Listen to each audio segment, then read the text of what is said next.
Hello, everyone, and welcome to another episode of Justin and the Food Entrepreneurs Podcast. I'm Justin Bizzarro. I'm your host.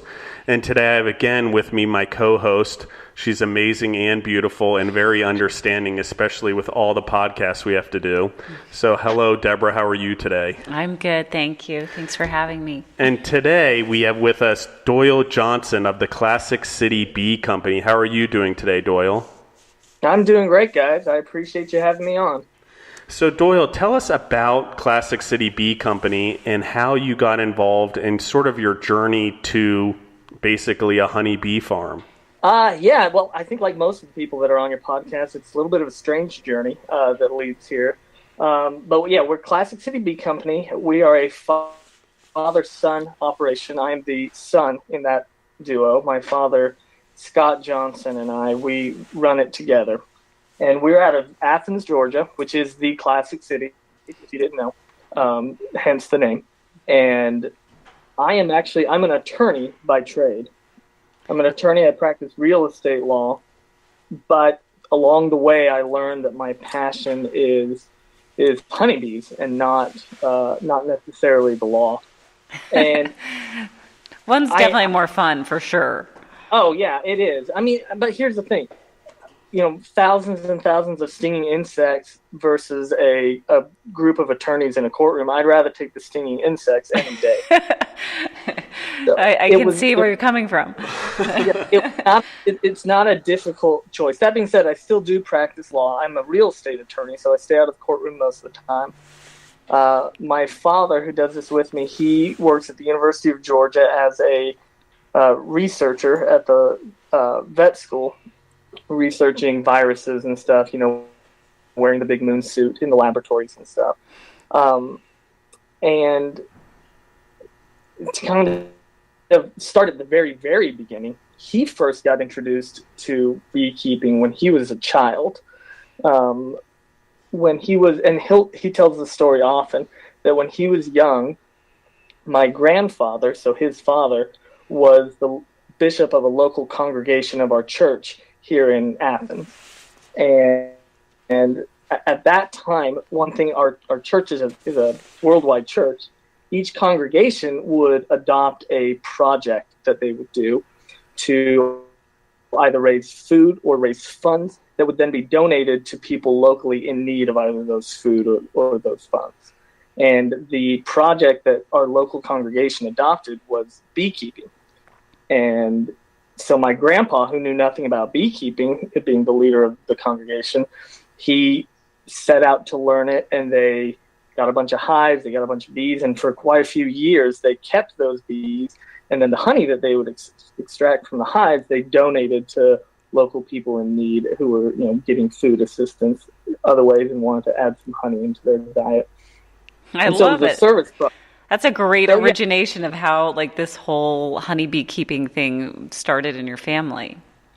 Yeah, and so he talks about being a kid in elementary school, and one spring, and there being a wild swarm of honeybees that took roost in the tree outside the school. And so they called his father in to come get it, and they called him out of class, and my dad, as an elementary school student, had to climb up into the tree and saw the branch off in order to get the swarm of bees down. And so he has very vivid memories of that.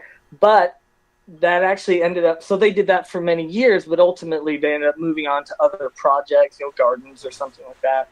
And so it's not, I don't want to give the impression that he's been beekeeping his whole life, because he hasn't. In fact, my family is an agricultural family based mainly around beef cattle. And dairy cattle. And that same grandpa, he had a dairy farm here. That was actually one of his main sources of business. And are you guys still doing that? No, okay. They're not. And so my father ended up getting an education in agricultural, you know, animal sciences, as well as a lot of my uncles. And, you know, we keep a few cows and horses around, but not on a commercial level. Okay. More just to take some responsibility over our own food and, you know, have our own source of beef. That's nice. And do you also have dairy cattle where you get fresh milk and all of that? We do not. We do not. Dairy cattle is being a dairy farmer is hard work. I don't know if you've had an opportunity to get to know very many dairy farmers. When you're a dairy farmer, those cows, they've got to get milked twice a day or they're going to get infected. You can't take a day off. You can't leave to go on vacation.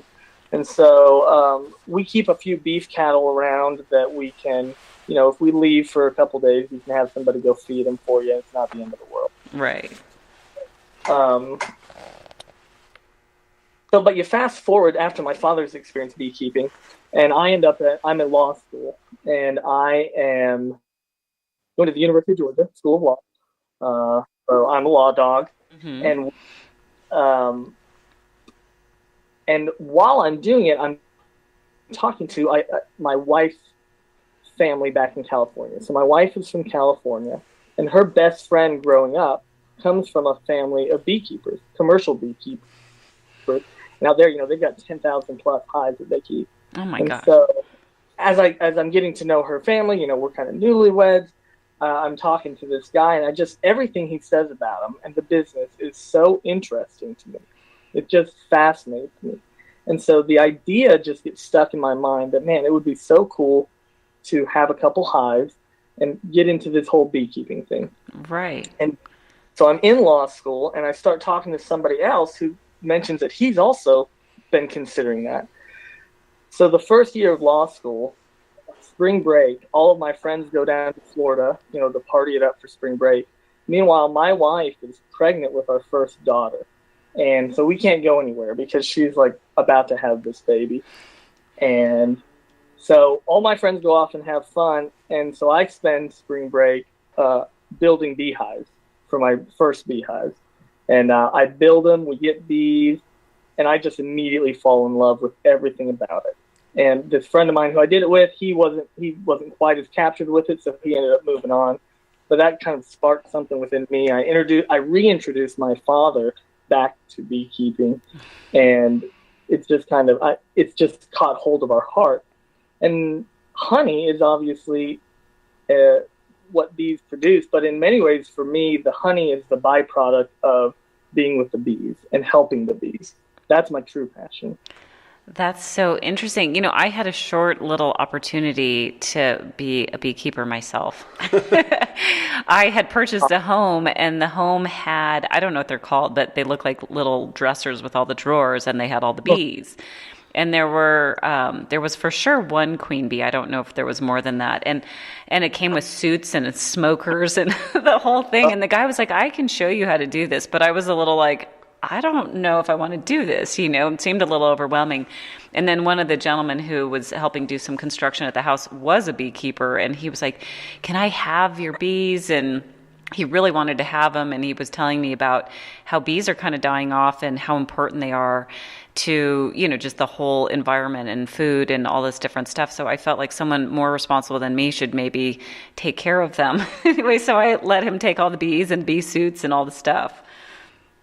Oh, I'm sure he was very grateful. Bees, a colony of bees is not only worth a good amount of money, but also for a beekeeper, it's very special to, get a little influx of bees.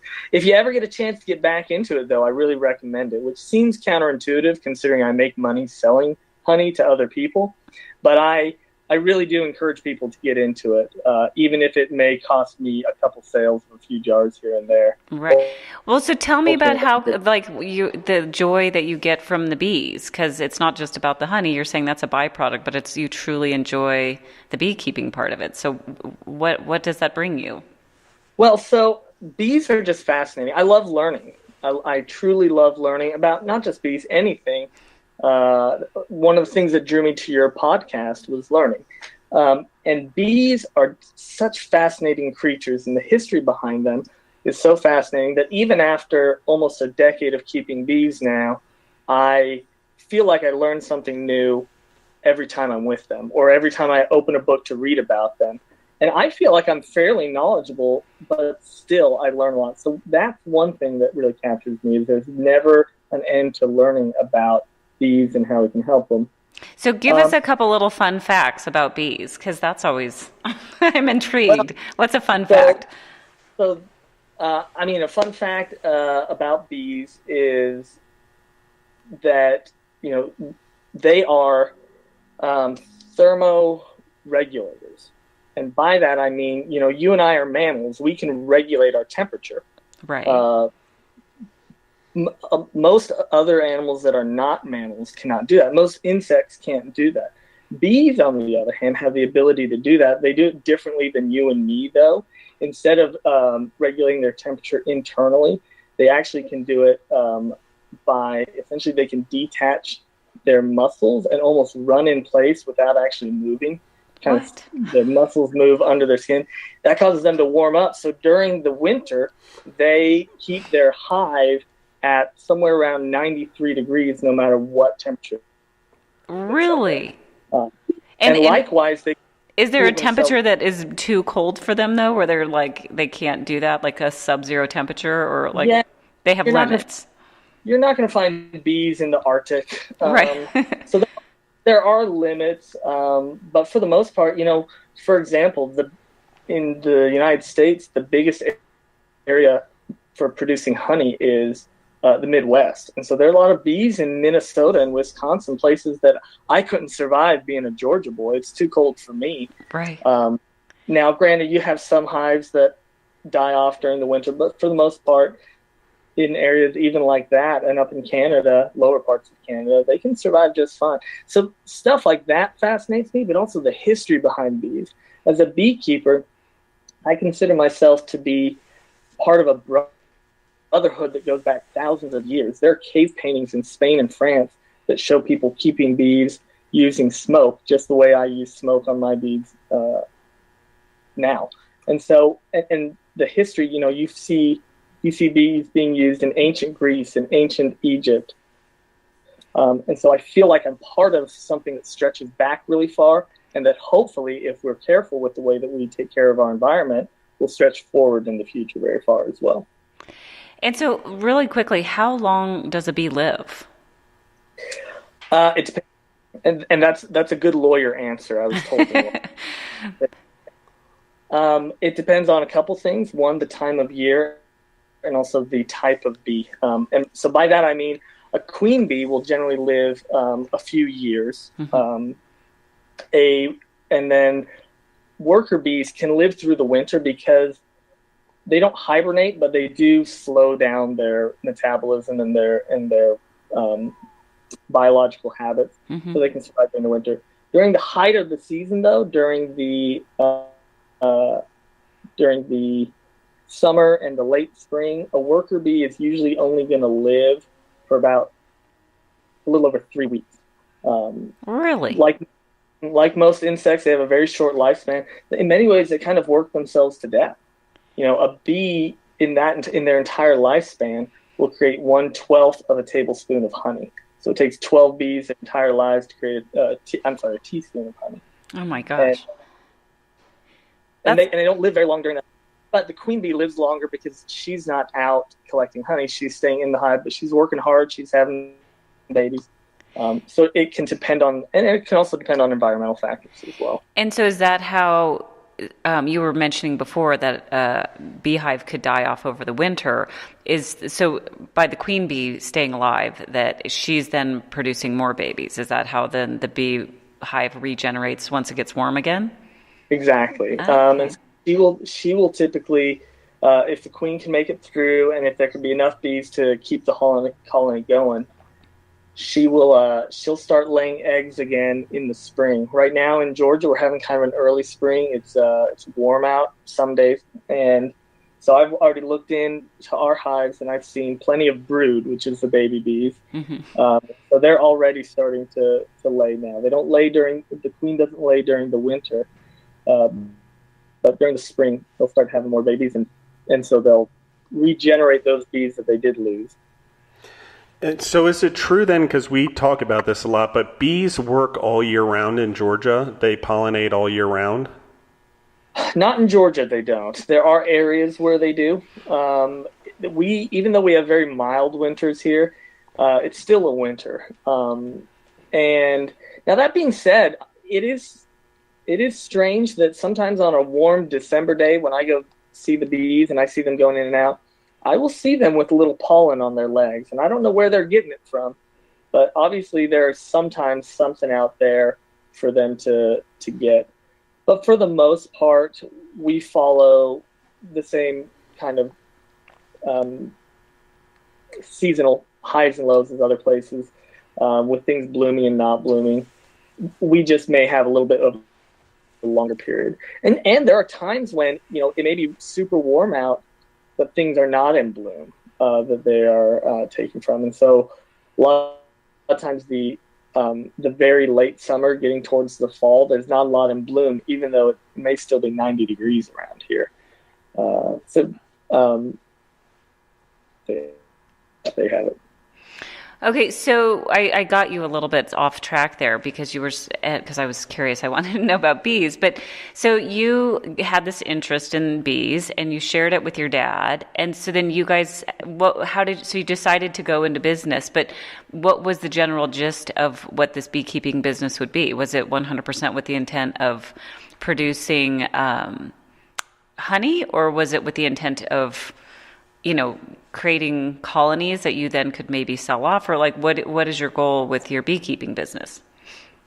Well, so we don't sell bees and beekeeping equipment, and we get periodically people who, because of our name, may think that we do.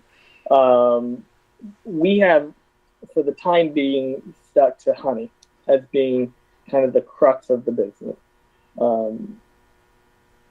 In addition to being fascinated by bees, I am also fascinated by honey. It is one of the most interesting food products in the world.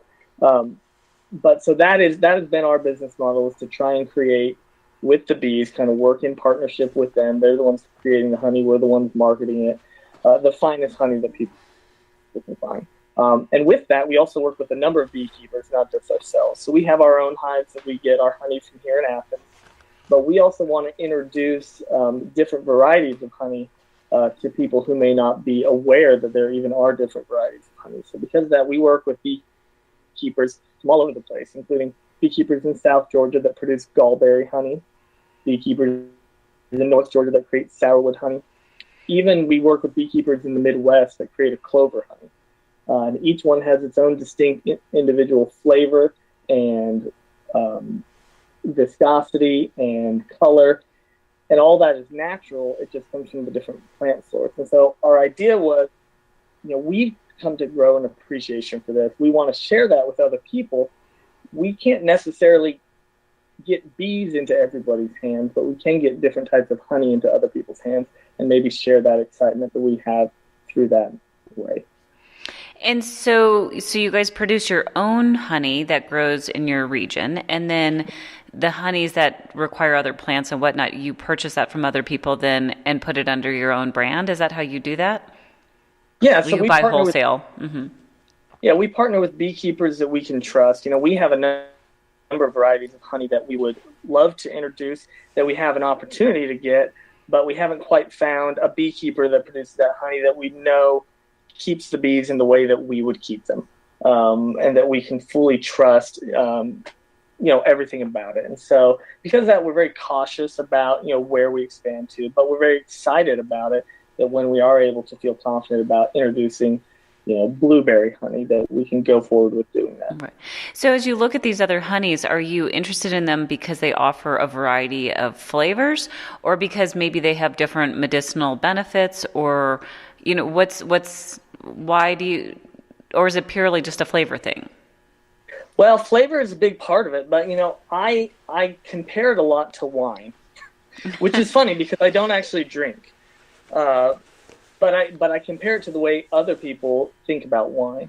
You have different varieties of wine. Flavor is obviously a big part, but a lot of things go into what make wine enjoyable. How it pairs well with different types of food. Additionally, French sommeliers will talk about wine and I'm going to butcher this because I don't speak French, but the idea of terroir, which is the idea of how the taste of an area will express itself in wine. The taste and of a different environment will express itself differently in wine.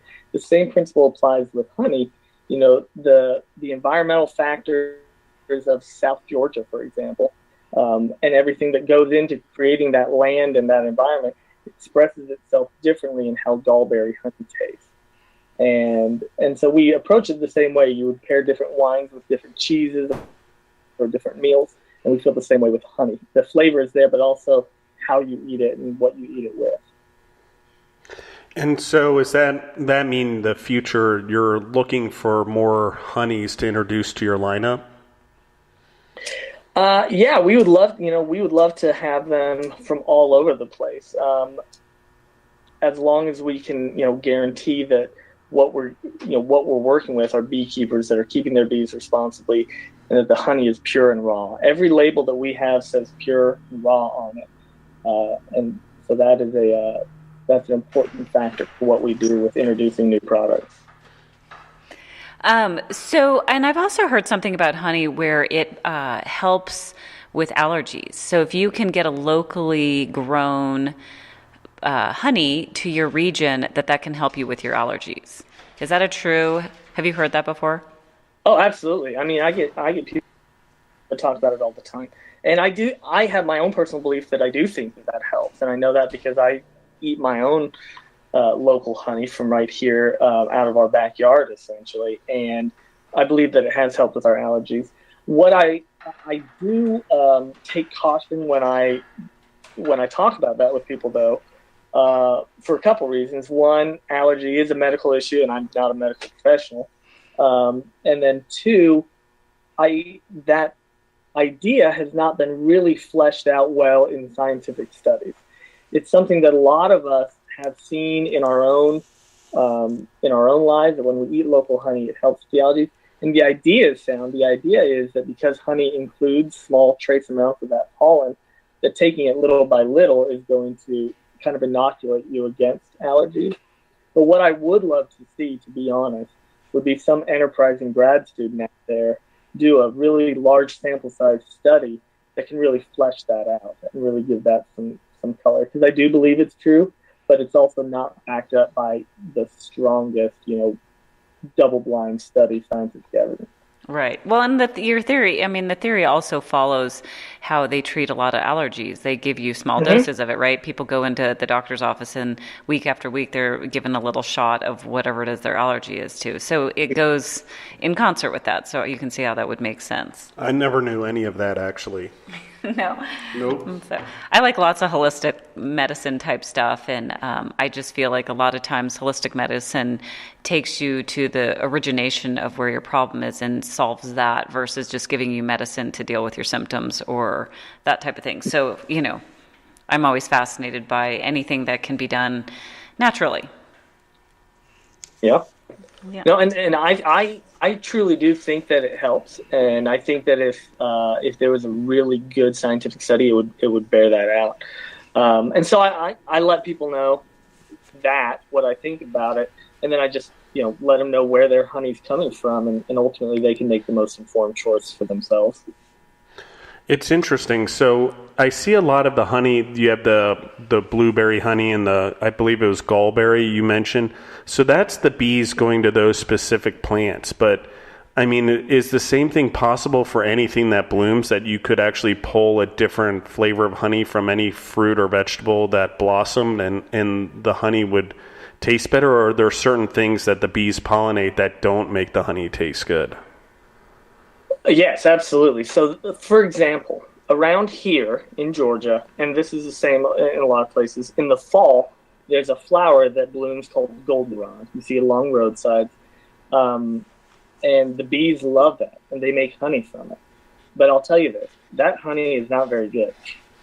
It's got a weird smell to it. I can smell when a hive is producing goldenrod honey. It's got a little bit of a musty smell to it. And in my opinion, I don't love the flavor. There are some people out there that like it, and you may get some commentator that's like, oh, this guy doesn't know what he's talking about. I don't like goldenrod. I don't think it's good honey. But it is fantastic for the bees. It's just as good for them as any other kind. So what I do is once they start making goldenrod honey, I leave that there and I let them keep that for the winter. And they can eat that all winter long. And then come spring, they can start making the good stuff that I like. Making the good stuff. And so, I mean, is your location, was that part of your decision in terms of where to have this because of the surrounding plants, or how did that work? I mean, the location came from, I'm from Athens. This is my home, and I have a love for the area. And so when I got into, I'll tell you this, Georgia is not the ideal place for beekeeping. We have some unique challenges that some other places in the country don't have. But ultimately, this is my home, and I want the people around here to have the love for this that I have. The best way is to produce honey that is from here that they can be proud of, but also to bring in honey from other places so that people can, truly get that variety in there and see what else is out there in the world. So once you and your father recognized that this was a goal and a dream and you had a mission, how'd you go about it? You had to go and procure bees? Is that step one? Well, yeah. So by the time we decided to really make a business out of it, we were already well into the keeping bees. But yes, to answer your question, if somebody's interested in getting into beekeeping, you gotta find some bees, and the way you do that is there are bee breeders. And so I've got a bee guy that he doesn't produce honey. All he does is breed bees to sell them, and so that's how somebody would get started. By the time we got into really wanting to do a business out of it, we were well past that into keeping our own bees. And so really for us at that point, step one was figuring out how the heck you start and run a business like this. Because as I said, both of our backgrounds are far from the food industry. And so a lot of research into how to go about doing something that seems so foreign to us. And so how do you measure the size of a bee farm? Is it based on the number of queens you have, or is it based on the total number of bees, or is it based on the output of honey you can produce? How do you measure the size of a bee farm? Well, so measuring the size, you would probably do so by the number of hives. So each hive has a queen. So each colony, each hive of bees has one queen. So you wouldn't generally do it by measuring the queen. You do it by measuring the bees, or the number of colonies, the number of beehives. But ultimately, the way you measure success is a few things. One, output of honey. Two, being able to sell that honey. And three, whether you're able to keep your bees alive and going, just like any other agricultural farm. So what happens when the queen dies then? You don't need to reintroduce a new queen? Does a queen from the colony take over? Because I don't exactly know how that works. Now you're getting into the interesting stuff. Okay. So there's one queen, and she is a female. All other worker bees are also female, but they're different. They look different. They act different. The queen bee is larger, longer, very easy to identify. And all the other, while they're females, they're not having babies for the most part. Only the queen usually is. And when either a queen dies or when a queen is close to dying, they will raise up a new queen. And the way they do that is they will take one of the larvae, one of the eggs that she hatches. They will feed it a substance called royal jelly, which is a substance they produce in the beehive. And essentially that will create a new queen. So if one dies, the bees will, if they have fresh eggs, they will create a new queen to survive. So how do you multiply? Like if you want to grow and have more colonies, how do you get more queen bees without having, obviously you can't have one die off and just have a new one come. You want to have multiple ones. So how do you produce more queens? Well, so once again, when I need a queen, like if I have a hive that loses a queen and I want to reintroduce one, I have like I said, a bee guy that he breeds up queens, and I'll get one from him. But the way that he does that is, and the way that we've done that also, is when the beehive is replacing a queen, they will do so by laying a bunch of queen eggs, essentially. They hedge their bets. They don't just lay one, because that one may die and then they would be queenless. So they do a bunch, and then the strongest one becomes a queen, and the other ones are honestly killed off. And so to get other queens to introduce is we just take those other ones before they're killed off by the hive. And you end up with a number of queen bees that you can then reintroduce into other hives that may need it. And did you say that was called the royal jelly? Yeah. So it's like Hawk juice. They basically Hawk juice the bee. It becomes larger. Yeah, I mean, it is a fascinating substance. It has its own medicinal benefits to human beings. It's not produced en masse because the bees aren't producing it en masse, but you will find some products that will have royal jelly in it or something. A lot of beauty products may have it, but yeah, they can create a queen bee, but the timing has to be right. They got to have eggs that are the right age, and have the right food and stuff. Because if they lose a queen bee and they don't have those, the whole hive would be in danger of dying. And where's royal jelly come from? The bees. I mean, they have a gland where they can produce that the same way as honey. They just don't, or the same way as wax. They just don't do it on a large basis. Okay. Oh, that's so cool. So then, if you see it in cosmetic products from time to time, how are they producing it on a larger scale to have it? Well, so available? They can produce. I mean, a larger scale of royal jelly is pretty small still, and so when you see it in beauty products, it's not a large amount. It's a little bit here and there. It's not like honey, which is where you pull out a frame from the beehive and it's just dripping with honey. The royal jelly is more. These bee breeders are collecting a little here, a little there, and they're able to get a pretty large amount over time, but it takes a while, and so because of that, it's kind of an expensive product. But it has a lot of benefits. Okay, and so are there so you mentioned the worker bees are female, and then the queens are obviously female, but are there male bees in the hive? There are. They are drone bees. That is what they're called. They're called drones. They look different. They're bigger. They've got these big funny eyes. They're kind of goofy. And they're the male bees, and their entire existence, I mean, really what they're good for is eating and inseminating the queen. And that's about it. So, I mean, they're not too different from human males in their usefulness. No, I'm just kind of kidding. But, yeah, I know. I'm getting the look from Deborah over here. I know. We're having fun. I'm like, sounds about right. No. But really, I mean, that's what they do. Is they don't produce honey. They don't go pollinate flowers. They stay in the hive, and when it's time for the queens to reproduce, they do their job. But then when it comes time towards the fall, where they're getting ready for the winter, and they have to make some tough choices as to who's going to get to stick around during the winter. They don't want drones consuming all the resources, so they will take the vast majority of drones and kick them out of the hive to die. Wow, that's rough. And it is rough, right? I mean, yeah. It's kind of a rough deal. But, I mean, there's a purpose. There are limited resources. The bees have to ration those, and since during the winter they don't really produce much or do anything to help, most of them get kicked out. They need to keep a few around so that when the spring comes, there can be new dads. Oh, that's so interesting. And so what bees actually protect the hive then and sting? Is that the worker bees? Yeah, so the worker bees, they will actually have different roles throughout their life. And they have names for them. There's like the nurse bees, which take care of the babies and feed them.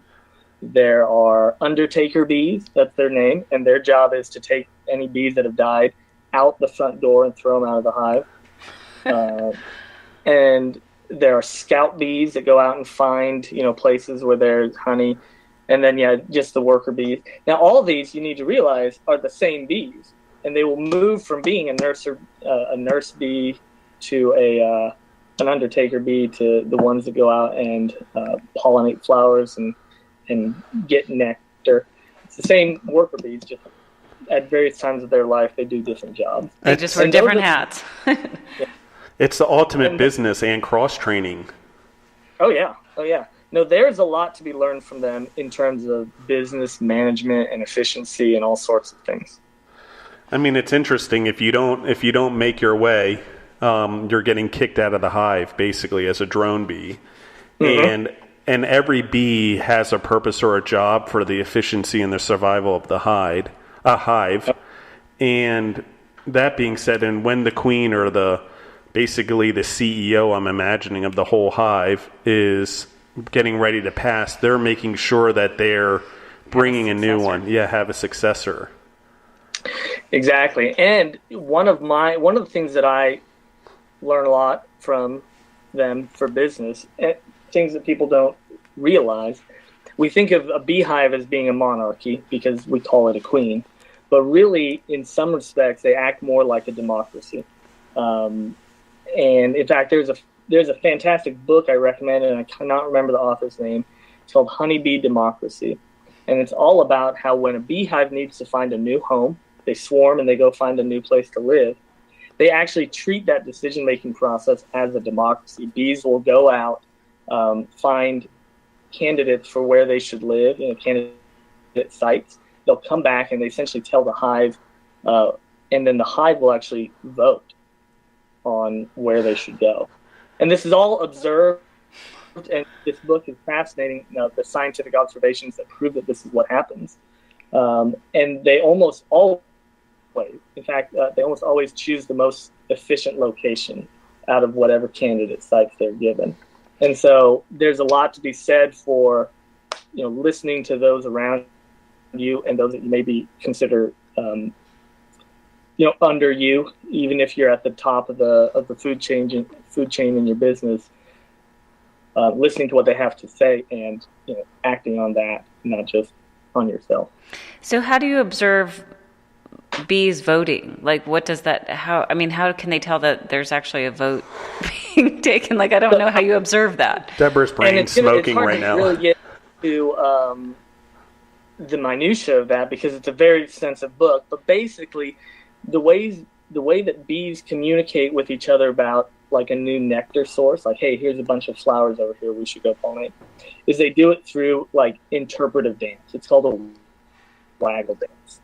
They come back and they've actually deciphered how the waggle dance shows what, where this is. And so essentially these bees that go out and they find the new locations of where they think we should move to will come back, they will do the waggle dance. And so you'll have different bees doing different waggle dances, showing where they should go. And the way they've observed the voting is the bees that were there that did not go out will essentially copy the dance of the bee that they are voting for, the location they're voting. That's amazing. I know. Deborah's daughter has to do a paper on where a dance originated from. That might be a good idea, though, the bee waggle dance. That would probably be really fascinating. I bet everyone else would be thinking of like line dancing and things like that, and she could talk about the bees waggle dance. Yeah, and I mean, this goes back long before any human dance. It's an interesting. I saw something that said that talking about essentially what they are is they're all women feminine society who communicates with one another via interpretive dance. That's amazing. And all of them have the interest of the colony first. I think that's another part of that I hear, and that the reason their hives can be so successful is all of them are putting themselves into the hive to make sure the hive survives. It's not a selfish society, and in those decisions on the best places to go, they're all deciding and listening to each other because they all have the best intent for the hive in mind. Oh, absolutely. I mean, if you think about it, everything they do is not necessarily for their own survival. In fact, these bees work themselves literally to death in order to provide for the hive.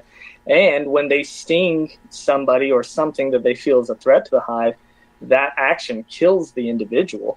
I mean, they are fully devoted to the good of the hive. So, it's interesting, as we were talking about stinging, people tend to have really big fears around being stung. And so what advice do you have for someone when a bee comes around? How people kind of scream and they run away, or like, what's the best thing to do? Just calm down. Just, get away from them, yes, but just stay calm. In fact, that's one of the reasons why I fell in love with beekeeping is I was in law school, which is a very stressful time. I was in law school, was having my first child. It's a very anxiety-producing time. And I found that when I went out with the bees, it forced me to remain calm and to just slow down. Because if you act out of fear, and if you're acting in that way, they know that, and they're going to respond in kind. And if you can just calm down, for the most part, you will be okay. And I found that to be very calming at a time in my life when I needed that. And I still do, I mean, being an attorney is a stressful job, and being out with the bees forces you to kind of find a little bit of momentary inner peace. So that's what I recommend, is if you've got bees or a bee after you, yes, seek safety, but just stay calm. That's cool. And, it's good advice, because sometimes you see people really panic and you're like, don't swat at it, like you're going to make them mad. But yeah. So on a daily basis, what does beekeeping look like? I mean, do you have to tend to them on a daily basis, or you just have to kind of deal with it when it's time and they've done all their pollinating and it's time to retrieve the honey? Or how once again, it depends on the time of year. During the winter, we're not as much in the hive working with them as we are right now, where, it's springtime. Now, as things are really heating up, the bees are expanding, we may determine that a hive needs to be split into two separate hives in order to make for that expansion. And so right now, we try and get out to every hive on a regular basis, once a week or something. During the winter, we keep an eye on them, but for the most part, we let them be, let them stay in there. And the winter is kind of our time to do a little bit more business development, do some preparations for the spring, so that we're not caught off guard by all the work that we have to do. Well, and so why don't you tell the audience where they can find your products? Yeah, so you can find it online at classiccitybee.com. Additionally, we work with a bunch of local, mostly North Georgia locations. We work with Striplings. There's a local gas station line called Golden Pantry. Our biggest one that we've started working with recently is Publix. Publix has been a fantastic partner for local businesses with their Georgia local section. And so if you go to any Publix in the state of Georgia that has a Georgia local section, you can find our honey. And when you have other honeys, it still comes under your brand, right? When you have different flavors and all of that, that's still found on your websites. Yes.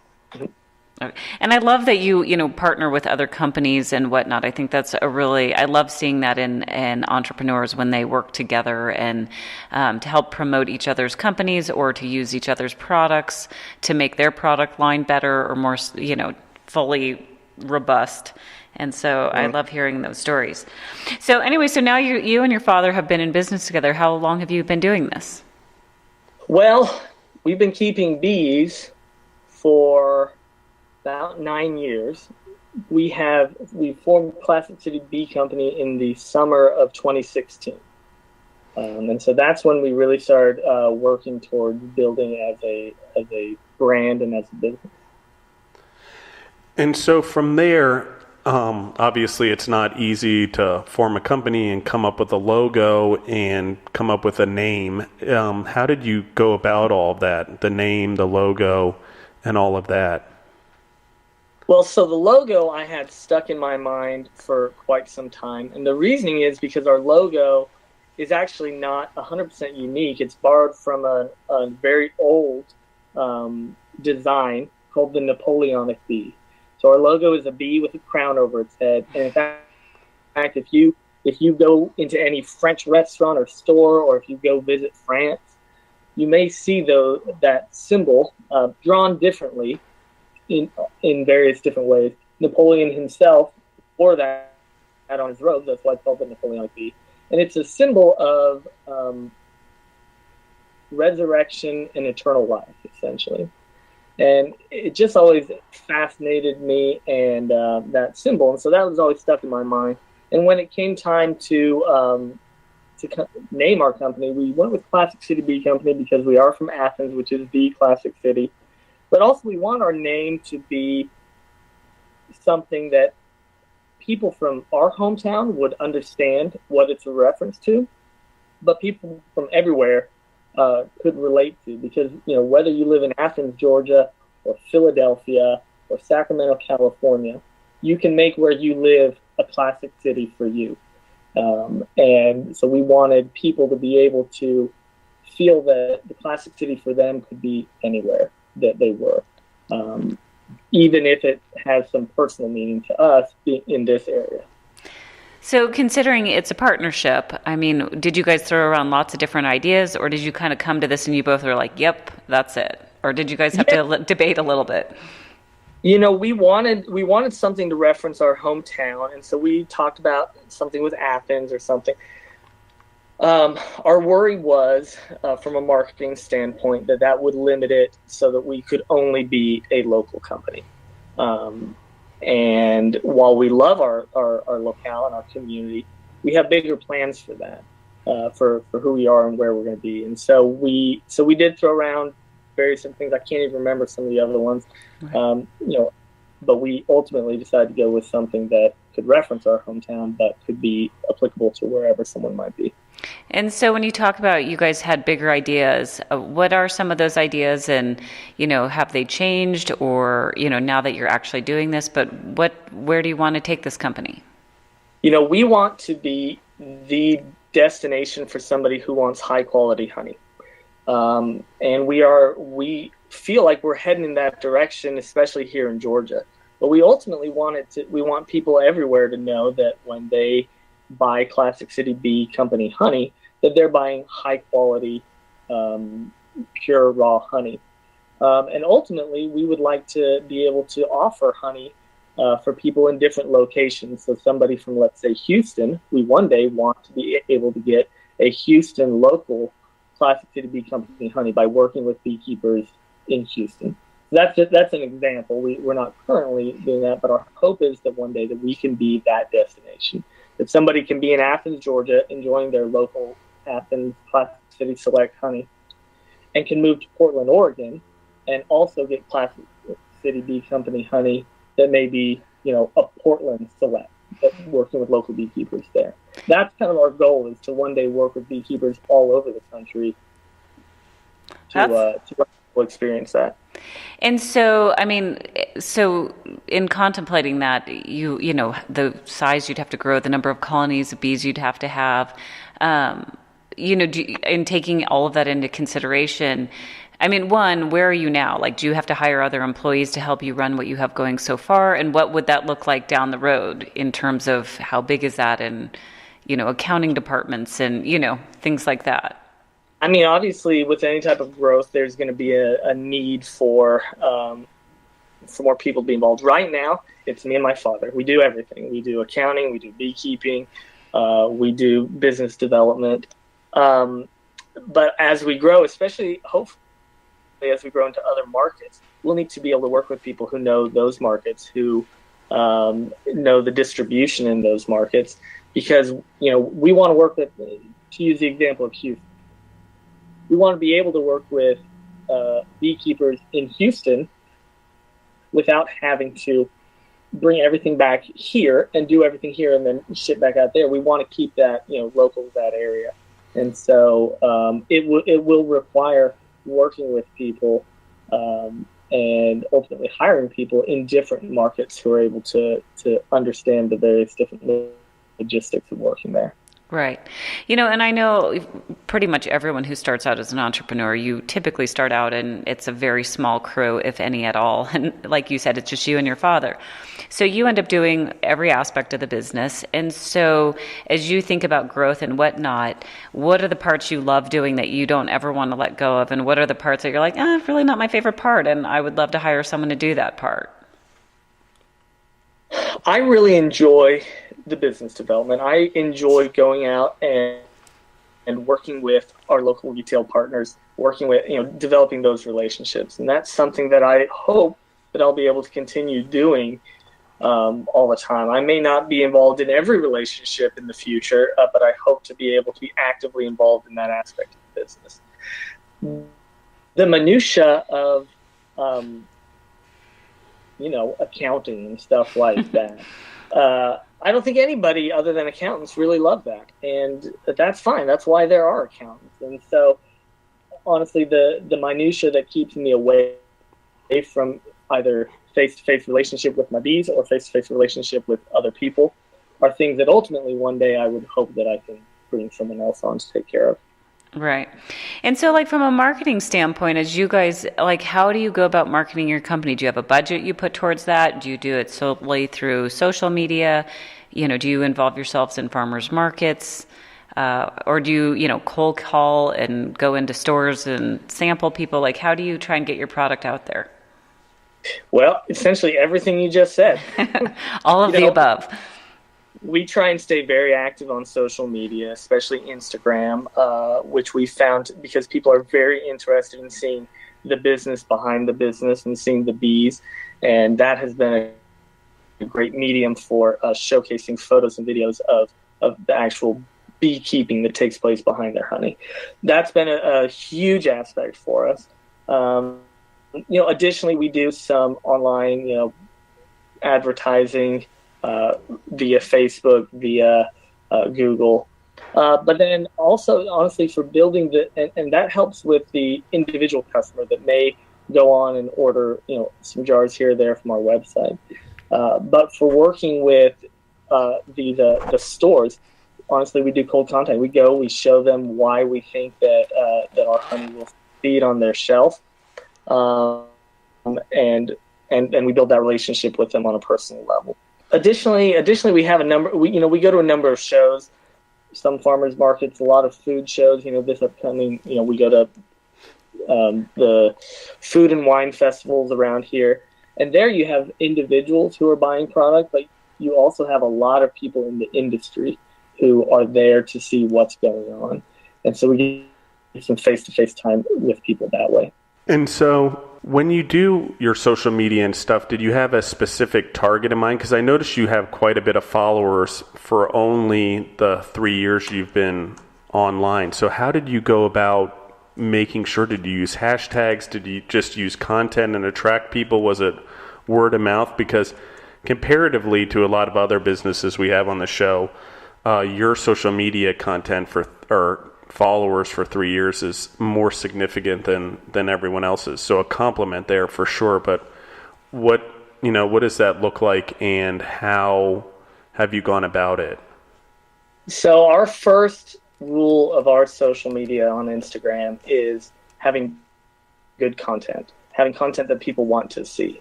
Something that makes somebody want to do that double tap on their screen and like it. Because on that social media, the more interactions you have with something, the higher you get on their algorithm and showing up in other people's feed. And so that's our number one, is putting things on there that actually make somebody want to comment or like. The next thing is posting often. My wife actually helps a lot with my social media because honestly she's more adept at that than I am. And her kind of rule of thumb is trying to get a post up there at least once a day. Something so that we're maintaining in front of people. And then on top of that, to gain followers, honestly, we find accounts, and we use a number of hashtags. We find accounts that are targeting similar demographics. We're seeing the people that are engaging with their accounts, both liking and commenting. And honestly, we engage with those people directly by following them or liking their thing or that, or their picture or their video. And that has been the biggest thing, because, you can create all the best quality content you can. You can have the best looking Instagram or Facebook, but ultimately if people don't know you're there, it doesn't help. So we go out and we find them digitally by finding these other accounts that are targeting similar, and we interact with their followers. And are there things you've tried that? Oh, I'm sorry. Go ahead. No, I was saying, and they follow us back once we get in front of their face and they can see, oh, who is this? Wow, they've got a cool feed. They follow us back. Right. And are there things you guys have tried that you're like, okay, that really didn't work? And because I think a lot of entrepreneurs are always trying new things, and it's a big trial and error. And so do you have advice for people on that front in terms of like where areas that maybe you haven't found great success?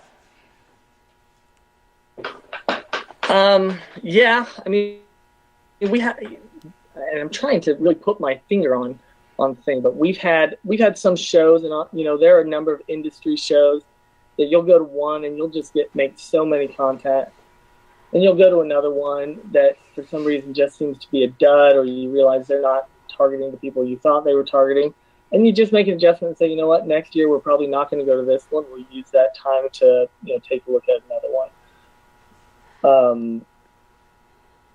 Mainly that, and when we put money into online advertisement, some of them have been great, and some of them have been a bust, and we tweak it. It usually has to deal with how we're presenting our content, and so it's funny what a little minor tweak of that Google ad wasn't as successful as we thought we were. Well, here, maybe we'll change a couple of the tags, a couple of the keywords, see what that does, and then all of a sudden it spikes up. Yeah, that's interesting. So that being said, if you could go back to 2016, what are some of the things you tell yourself to help yourself along that you know now that you wish you knew then? So, yeah, I think that the thing that I would tell myself most would be just don't be afraid to go ask questions from somebody who knows. That has been a big thing that I've found, reaching out to other food entrepreneurs, a lot of which are not direct competitors of mine. I'm doing honey, and so we reached out to some people who made barbecue sauce, and we really loved what they were doing. Hey, how do you do this? What do you find with that? And almost always, they're eager to answer those questions. Yeah, I think that's great advice. I mean, so many people are afraid to ask and are driven by that fear, but the reality is most people really authentically, one, they love to talk. Most people love telling their stories and whatever. And so, I think it's a huge compliment too when you turn to someone and say, hey, can you help me with this? I think people really, it makes them feel good that you trust them to ask them questions. Yeah, and we and we suffered from that where, finally one time I, asked them, I can't remember what it was, asked for some advice from somebody that I didn't even know. And they gave me the advice that I could have used, 6 months before. And I just kicked myself and said, why didn't I do that earlier? And every time that we've reached out, generally they're very happy. And when we first got started, I was an attorney, my dad was a lab researcher. We had a simple question of, how the heck do you even get a label made? Like, who prints those, and who can you get to design it? I have an idea in my mind. We reached out to somebody who was not in the same industry as us, but was in kind of the same area and was a food entrepreneur. And we asked them. They gave us the contact for who designed their labels and who printed them. We called them up, and we had labels being printed in 2 weeks. That's amazing. And so from there, tell us a little bit about some of the things you've struggled with. I know that maybe working as a lawyer and as a beekeeper. So I guess one is what are some of the things you've struggled with? But two, how do you manage your time basically having two professions? So, the thing that I struggle most with is the learning curve of the industry, because none of my formal training deals with what I'm doing, and even my informal training as a beekeeper does not help in getting a product to market. And so the learning curve has always been a struggle, and it's always required that I have to just consume as much as I can from blogs and articles and books and talking with people, which takes time. But also learning from that. You think you got something down and you fill out the wrong form and you have to redo everything again. And so that's been the biggest struggle. And honestly, the only thing that I've found that combats that is just putting in the time to learn those things, and not trying to just shoot from the hip. And I find that as I do that, as I really invest that time, it makes it easier down the road. Now, in terms of juggling between the two professions, I'm an attorney. I have a duty to my clients as an attorney, so I have to, when I'm giving them everything, I have to give them everything. I took an oath to do that, and so I don't do the two together. We which means that during the weekday, I have to kind of put the business development of the bee world aside and focus on that, where I can, nights, weekends, and maybe other times during the day when I can. But also what I found is really important for me in maintaining that balance is also giving a good amount of time to what I call my third and real profession, which is being a father and a husband. My family has been so supportive throughout this whole process. It would be unfair for me to not give them the time that they need. I have three daughters, 7, 4, and 2 years old. You're a busy man.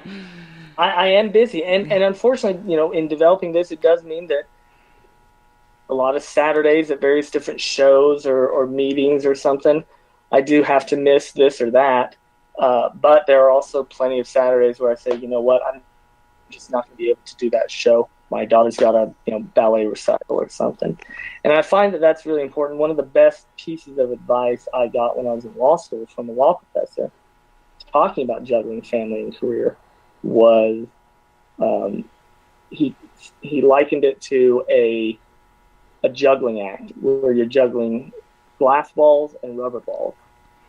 And you have to know that sometimes you're going to have to let one drop. And when you do let one drop, let the rubber one drop. It'll bounce back.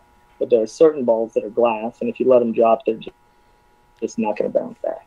And his message was essentially, your family, your kids, those are glass balls. If you drop them, they're not going to bounce back. And I think about that with my business is ultimately I'm doing this for them. I'm doing this so that they can see me doing something that I'm happy, and so they can have a better life.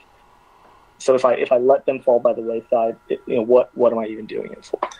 And that's a challenge, but I find that if I keep my eye focused on what I'm doing, and if I realize that no success that I have in business is going to compensate for failure in the home, it honestly keeps me focused when I am working on the business. I think that's great advice. Yeah, I agree. So would you say that that's what motivates you every day and keeps you going is your family and your daughters and your wife? Absolutely. Absolutely. I mean, there are a number of motivations. I love also doing things that bring me joy and make me happy. But ultimately, that's for them too. I want my daughters one day to do things that make them happy. And if they grow up seeing their father really throwing himself into a career and a business that brings him joy, I think they're going to be more likely to do so when it comes time for them to make those choices. Well, and I think it's good as a male role model to daughters, and I only have basically stepdaughters, but the showing like what a male should be like helps them pick the right male also, and leading by that example and being happy and working hard for your family. So I really commend that for sure. Oh, thank you. Yeah, there's a talk given by a lady in our church one time that she was talking about how to raise daughters, and she said that the most important thing you can do to raise daughters is to love their mother, because they will learn from that how they should be treated and the kind of things that they should look for in the future. Yeah, I agree with that 100% actually, and I had a lot of that in my own education in high school. I went to an all-boys Catholic school, but a lot of what they taught us was that relationship with your wife or girlfriend and how that would be passed down to your daughters and even your sons and how they should treat women. So I really like that we just discussed it. It's for a totally other podcast, but it's right? Probably for a motivational Monday. But the thing is, it is the thing I think that inspires a lot of people and motivates a lot of people is their family and wanting to have the legacy, not only to be the business, but the legacy to be what they can learn from the business and from us doing the business, and the independence it brings and the ability to make your own decisions and your own destiny, for example. Absolutely. And so on another note, so what are some of the things that you feel would better your business? What are some of the things that you're looking for to help you grow? And what are some of the things that you feel are necessary for you to achieve that growth? So both the things that I'm looking for and the things that I think will help me get there are relationships. Being able to streamline distribution or working with bees or really anything in our business is going to require that I develop a relationship with people that are experts in knowing how to do that. And so honestly, that's what I'm always looking for. I'm always looking for, can I have that person's number? Can I have that person's email? What's his name? But in order to get that, I have to develop relationships. So it's kind of this weird cyclical thing where what I really need are getting to know and continuing to get to know people who are at a high level of what they're doing in whatever field that's going to benefit me. And the way I'm going to do that is by developing relationships with people I meet and get to know. Because that will help me cut down on the learning curve, which, I always, even though I'm a few years into this now, because it wasn't part of my formal education, I'm still experiencing the growing pains of that learning curve. So I'm looking to, as I grow, be able to work with people who don't have that learning curve. They know what they're doing. Yeah, it's interesting. A few of the entrepreneurs, whether it's on the recording or as we get off, have talked about how there's not an actual way for all of them to communicate with each other. And we're trying to do it on the podcast, which is get the message out there and have people learn from one another.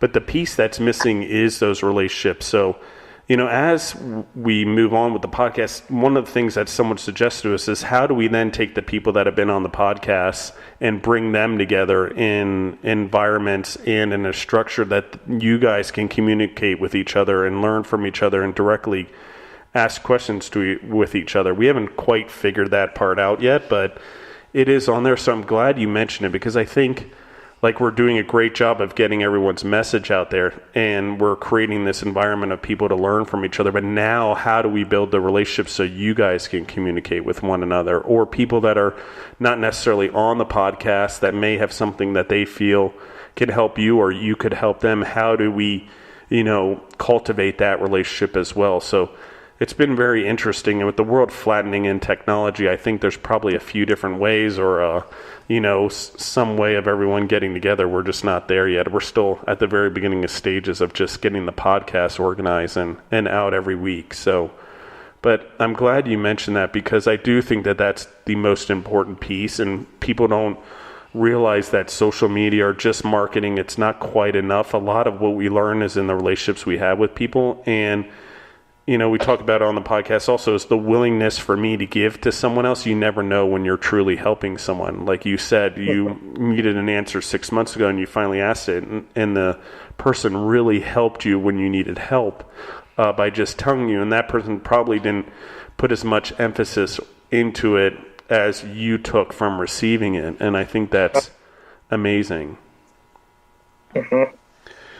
And so, as we start to wrap up here, what I want to, if someone has an interest or wants to build a relationship with you or a partnership, or figure out how to cross-pollinate their products with your products, I use cross-pollinate on purpose. and how would they get a hold of you? And are you interested in those relationships? And what's the best way to communicate with you? Oh, I am absolutely interested in those relationships, and the best way, honestly, is via email for me, because of my career as an attorney, I can't always pick up the phone from Classic City Bee Company, but I'll always respond to an email. So people can either reach out to me at Doyle at ClassicCityBee.com, or they can go on our website, ClassicCityBee.com, and there's a message section that goes directly to my email, because like I said, I do everything. It doesn't go to some secretary or something. Yeah, and the other thing is, I know that you're a part of the Flavor of Georgia that's coming up as well, and that experience. So I definitely want to get you back on the podcast so we can talk about your Flavor of Georgia experience. But just out of curiosity, are you nervous, and how is that going? I know Deborah and I are always participants in, and I often judge it, but how has that been for you? So I know it's going to sound, I don't know, conceited. I'm not nervous because I'm just really honored to be a part of it. and the product that we have is a new product that we are introducing. It's actually not even available on our site just yet. It will likely be available in the next 2 to 3 weeks. But we've spent a lot of time developing it. Is smoked honey, which is our first entrance into actually manipulating honey. Up until now, everything that we've sold has been from hive to table. And this is a product we're very excited about. It's smoked honey. It's honey that has been cold smoked the way you might smoke a cheese or salmon or something like that. So it really infuses that kind of hickory smoke flavor into the honey and makes it a very dynamic food product that can be used for a number of different things. And so I'm not as much nervous as I am just really excited to introduce it to the world, because the flavor of Georgia is in many ways our introduction of this to the world. We submitted it, and I felt like this product was so good and unique. I wasn't even nervous that we were going to be named a finalist. I assumed that we would, because it's so good and unique. When I got the email that we were named a finalist, it was really more just a confirmation of what I thought was going to happen. Now, that being said, and actually winning in our category of honey, not quite as confident, because the other two that are up are from two fantastic companies that make great products that have kind of exciting things themselves. So I'm just very excited to be a part of it and introduce the world to smoked honey. Yeah, I don't think out of the 3 years so far I've done the judging, so this will be year number 4 that I've ever actually successfully picked the winners. I have a little bit of a different flavor profile, I guess, than Georgia. That's why I'm unique. But well, in that case, you don't vote for mine. No, I try to be as honest as I can and what I like and what I don't like. But generally, I will say there is not a product ever in the flavor of Georgia that I've ever disliked. I mean, I eat every bite because I don't want to waste every food. It also puts 10,000 to 15,000 calories into my body in one day. But it's one of the best things. I honestly, I don't think there's anything like it. And just over the 4 years we've been involved in it now, seeing how many more people are entering products in and making it to those final levels, and how competitive it has been, and people's dedication to it, I think that's huge. And just getting to be a finalist is a huge validation of your product for the market. So I'm definitely excited for you guys. But how did you come up with the concept of smoked honey? I'm sure I'll hear it at the Flavor of Georgia, but I'm just curious, how did the smoking honey come into something that you were going to do? So we are not the first people to smoke honey, and so I don't want to try and give that impression. But it did come to me independently. It's not like I saw smoked honey on a shelf somewhere and thought, oh, I want to do that. I love barbecuing. I will smoke a pig shoulder or some ribs for a game or something. It's kind of a side passion of mine. I love it. And a lot of times I will use honey as a base for a sauce, or I'll use it as a glaze if I'm smoking a turkey or ham or something like that. And I just, when we very first started, so like 3 years ago, I was thinking to myself, man, I would really love to get that smoke flavor into the honey itself, so that you could have that flavor on any product, not just what you were making in a smoker. And so it just kind of came to me while thinking about that. I would love to have this flavor, on my ice cream or my pizza, or on salmon that I cook indoors, not on the grill. And so it came to me, and so of course the first thing I did is I started to do some research. There are some companies out there that make the smoked honey, but only 3 that I've found, and they're all kind of smaller market, not really making a kind of big deal about it. And so I thought, oh, well, maybe it's not as good as I thought it was, because if it was, it'd be a huge thing by now. So I started trying it out myself and just experimenting with it, and I loved it. I said, why is this not being made and marketed on a large level? And I would let people try it, and everybody just loved it. So we moved into scaling that up into a system that we can, where it's not just in my backyard smoker, and so that we can introduce it to the world. And I think you guys are going to love the flavor. I think that's great because one of the things that I want everyone to hear as the audience or entrepreneurs is that the little, it takes time before we really, in experimentation, before we start really differentiating products that really the market grabs onto. And a smoked honey sounds like one of those products that people are going to grab onto because it's out there, but it's just not, we don't know why, or we don't, it hasn't been marketed or whatever. And so having you do it and being it 3 years into your journey, I think it's the right timing because you have all the experience of just doing the regular unmanipulated honey, to use your word, and taking that to the next level. I'm very interested to see where it goes and how you do in the flavor Georgia for sure. How are you going to showcase it? Are you going to serve it by itself, or are you going to put it on something? We are still wrestling with that. We're about a week and a half away, and my biggest problem is that everything I've tried it on, I've loved, and I can't do everything there, and right.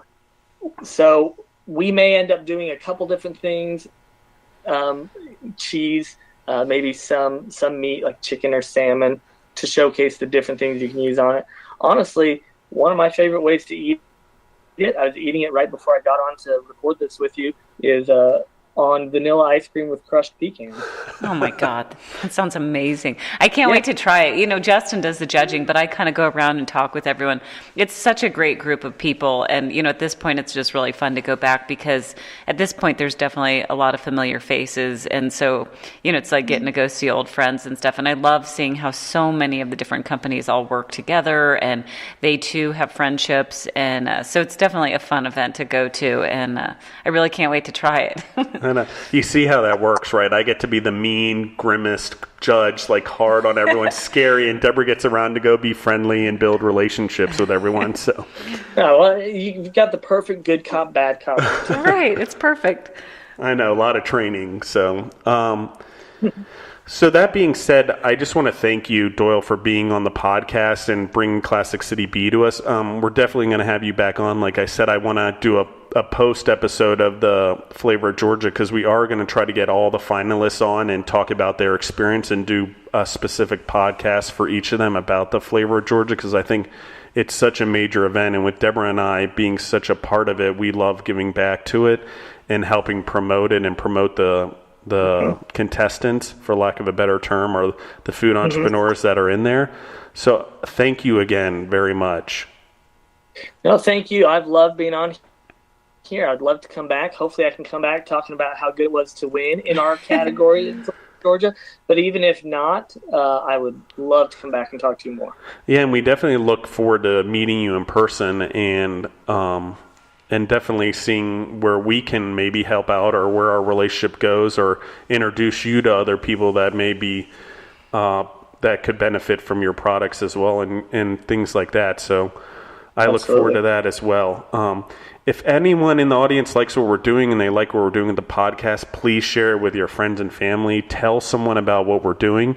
If you have interest being on the podcast, do what Doyle did. He just reached out to me and said he'd love to be on the podcast. He had listened to a few, reached out to us, and he's on the podcast right now. So please, if you're interested in being on, reach out to us. We'd be happy to put you on the podcast. Also, if you like what we're doing and you don't want to be on the podcast, at least share it with your friends and family and let people know what we're doing and how we're giving back. And if you like honey, please look up ClassicCityBee.com and order some honey off his website. I have tried some before, and so I am aware of it, and it is very good, as most honey is, I would say. I'm not a connoisseur of any sort, but I believe that there are better kinds of honey. Go ahead. I said we'll make you a connoisseur. By the time you're done with our smoked honey, you'll be a honey connoisseur. Yeah, I've never tried it that way, and actually, as ignorant as I am, until I did the Flavor of Georgia contest, the first year of judging, I didn't even realize different flowers and things produce different flavors of honey. I mean, I was so used to it on a commercialized mass scale that it didn't ever dawn on me that different flowers or different produce or whatever were produced different kinds of honey. So again, anyone in the audience, I think it's important that you go try different types of honey, not just this raw honey that's in a grocery store, but go out to the artisans that are doing it like Classic City Bee and try the honeys, because the flavor profile, in my opinion, is so much bigger when you go to companies like yours and try these honeys that are actually being, focused on the flavor, focused on what the honey is, not just mass producing honey. And I think there's a big difference there. So just as a side note, I think that's important. So yes, I'm happy to be educated, and I learned a lot from this episode. I had no idea the whole functionality of the bees and all that, and I actually like it more because the angle of, I'm going on a tangent, but the angle of learning bees through an entrepreneur's eyes who see it, one, from a business standpoint, but also see it as, wanting to produce the best product that's out there, not just explain what the bees are in nature, but sort of explain how helping the bees and doing what's right from the bees can be a profitable venture for someone. So while helping the bees is good for humans, it's also can be profitable and be the right thing to do. So I really enjoyed this episode for sure. And thank you again. I'm always very thankful. I'm full of gratitude always, so try to be. And so again, this is Justin, the Food Entrepreneurs Podcast. If you want to reach me, it's justin.bizzarro@gmail.com, or you can reach us on Facebook or Instagram at Justin and the Food Entrepreneurs. Thank you everyone for listening in, and have a great day.